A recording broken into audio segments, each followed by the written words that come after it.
हमारा first question है, नाथ पंथ को सिद्धों की परंपरा का ही विकसित रूप किसने माना है।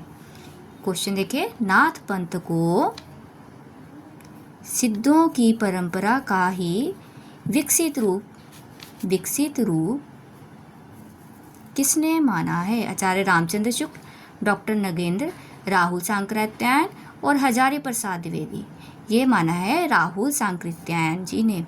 देखिए, राहुल सांकृत्यायन जी ने सिद्धों के बारे में विशेष कथन कहे हुए हैं। जैसे इन्होंने ही सरहप्पा को हिंदी का प्रथम कवि माना है।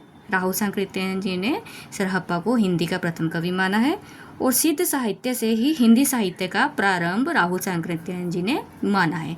ये भी इम्पोर्टेंट कथन है, आप साथ में ऐड कर लीजिएगा। क्या सिद्ध साहित्य से ही हिंदी साहित्य का प्रारंभ राहुल सांकृत्यायन जी ने माना है। ठीक है, ये तीन इंपॉर्टेंट कथन हो गए इनके एक साथ आपके। आगे देखिए, नाथ पंथ को सिद्ध मार्ग, सिद्ध मत, योग मार्ग, योग संप्रदाय, अवधूत आदि नामों से पुकारा जाता है। ठीक है, ये किसका कथन है। देखिए, आचार्य रामचंद्र शुक्ल, हजारी प्रसाद द्विवेदी, राम कुमार वर्मा और मिश्र बंधु। ये कथन है आचार्य हजारी प्रसाद द्विवेदी जी का। ठीक है, उन्होंने नाथ पंथ को कई नाम दिए हैं, जैसे सिद्ध मार्ग, सिद्ध मत, योग मार्ग, योग संप्रदाय, अवधूत। अवधूत को ध्यान देना, ये किसने कहा है, आचार्य हजारी प्रसाद द्विवेदी जी ने। कई बार पूछ लेते हैं कि अवधूत मत किसने कहा है नाथ पंथ को। अगला देखिए, नाथों और सिद्धों दोनों में कौन आता है। नाथों और सिद्धों में मतलब कि दोनों श्रेणियों में किसे रखा जाता है।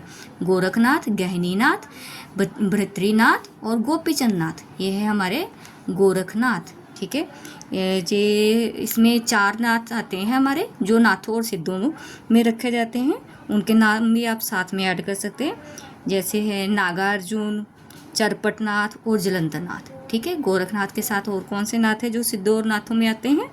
नागार्जुन, चरपटनाथ, जलंधरनाथ और गोरखनाथ, ये सिद्धों और नाथों दोनों में आते हैं। आप डिटेल नॉलेज के लिए मेरी वीडियोस देखते रहें।